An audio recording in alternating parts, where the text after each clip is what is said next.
When we learn to yield to God, we will harvest greatly from His throne. The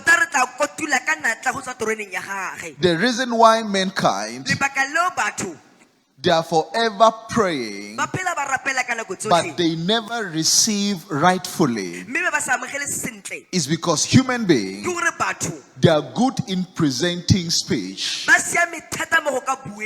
they are not good at sitting back to wait on God to give them direction. 90% of the people that are here, you have went wandering around looking for your blessing, not knowing that the place where you asked for blessing is where God have sent the net to give you that blessing.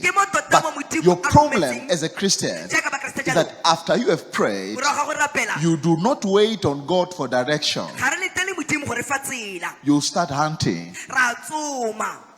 It will only take a divine grace for you to find what you prayed for 10 years back. Because the place where you prayed is where God wanted you to blossom. There is no way that as a Christian you can pray in the name Jesus and you fail to receive because He made a promise. Remember what He said. He said, whatever that you ask in my name, you will receive. How many times have you prayed in His name and you are still without what you pray for? There is an error. It's either you are not a Christian or you are out of position. When you are out of position, Jesus cannot cooperate with you. Even though He may know your location, He prefers the place that He have anointed for His meeting with you.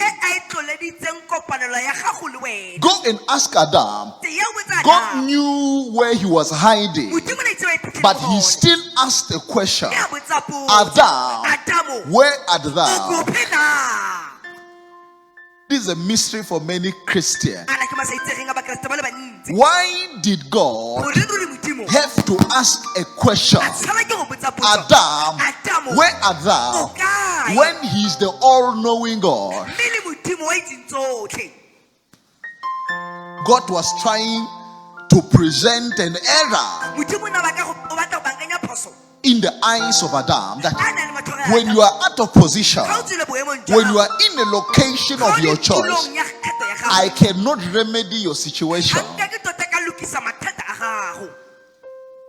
Jesus had a solution for the fall of Adam.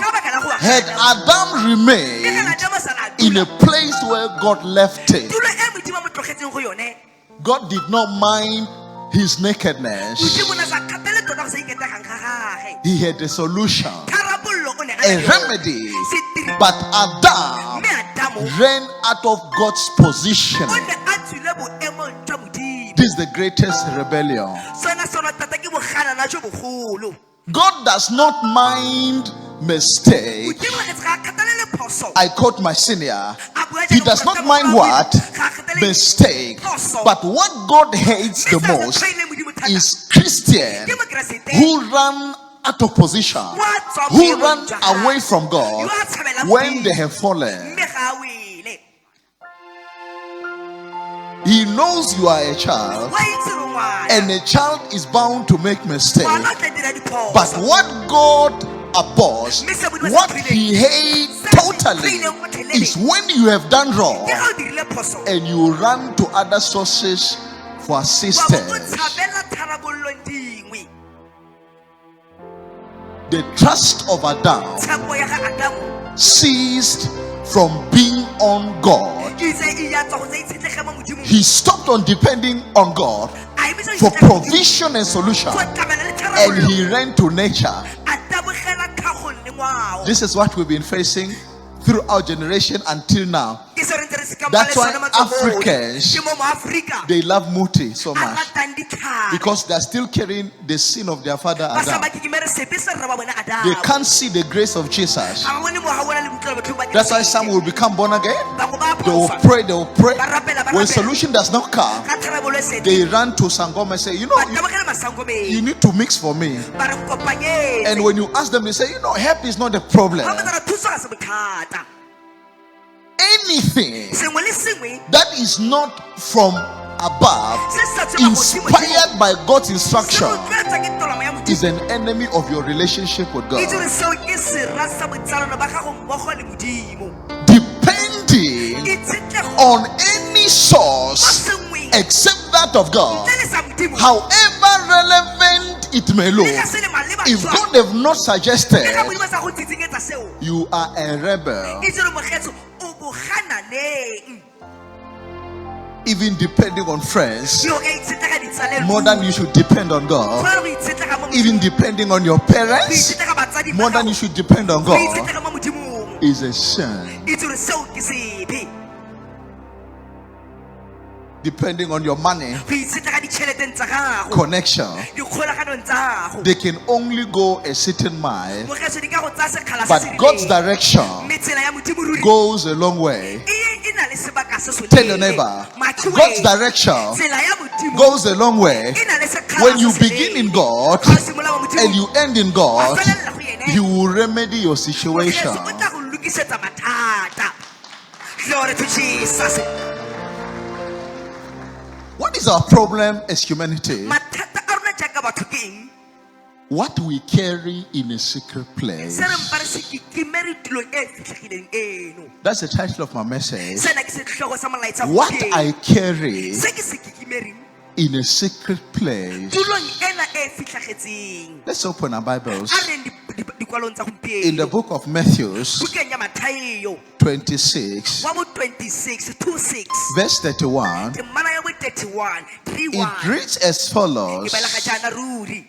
Then Jesus told them, this very night you will all fall away on account of me. For it is written, I will strike the shepherd, and the sheep of the flock will be scattered. But after I have risen, I will go ahead of you into Galilee. Peter replied, even if all fall away on account of you, I will never fall. Truly I tell you, Jesus answered, this very night, before the rooster crows, you will disown me 3 times. But Peter declared, even if I have to die with you, I will never disown you. And all other disciples said the same. What I carry in a secret place, the world unknown, makes me a Christian, or it discredits me from walking with God. There is a realm that mankind cannot easily access with their natural eyesight, a place only known by God and the host of heaven. The Bible says Peter reaffirmed that his loyalty belongs with Jesus. Even in the midst of death, he will continue to rally behind him. Jesus said to Peter, verily I tell you, tonight what you have declared will be tested. The genuineness of your confession, what you declare with your mouth, what you display before the public, will be what? Will be tested. It is easier for any human being to claim relationship with God because speech is idle. Ordinarily, Peter made a promise, a pact with Jesus, that he will never disown him. But what Peter spoke was not in concert, was not in agreement with what was in the heart. But Jesus managed to look past the speech, managed to listen beyond the eloquence of words, the firmness of body language. Jesus looked beyond utterance and he found Peter's oath to be wanting. What Peter confessed with his mouth, with his strength, with the ability of the body, was not necessarily what existed in the heart. Jesus managed to see what was in the secret place. We are not Christian until we carry relationship in a place where mankind cannot break it. We have no part in the master's table until we carry relationship in our hearts that mankind, our community, our church followers can see we are not Christian. Peter existed with Jesus in the natural, but in the heart there was no a foundation of relationship. This sounds familiar. Everyone in my generation is shouting, Jesus is my Lord. But in reality, it is not true. It is only during times of trial that what is in the heart will be made manifest. There was no relationship solid in the heart of Peter, because the same night he denied Jesus. I don't know this man. You can't be a Christian until you are empowered by the Holy Spirit. Having prayed the prayer of salvation is not enough. You need the Holy Spirit to craft relationship between you and God. Because times of challenge, times of testing of the genuineness of your Christianity is around the corner. The relationship that Job had with God was tested with fire, and it was proven to be genuine. The relationship that Peter had with Jesus was tested with fire, and it was proven that a man can be a Christian by declaration and not such in heart.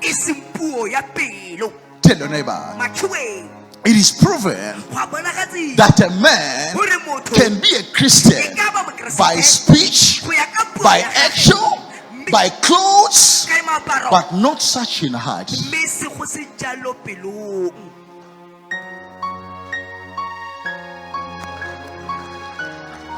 Imagine how many Christians we have in our generation. A very small percentage. We can speak like Christians. We can know the Bible from Genesis to Revelation. We can know mysteries behind the happenings of the Bible. But what we carry in our heart is the one that will authenticate if we belong to God. Are you sure that if your heart can be inspected by fire, you will still be found standing? Peter saw death and he confessed the truth. He saw what? He saw death and he confessed the truth. Most of you here, you are not Christian. You are simply following because Ecclesiastes does not come with burden. I said, you don't know. People who follow ancestors, they will tell you it's very difficult. It's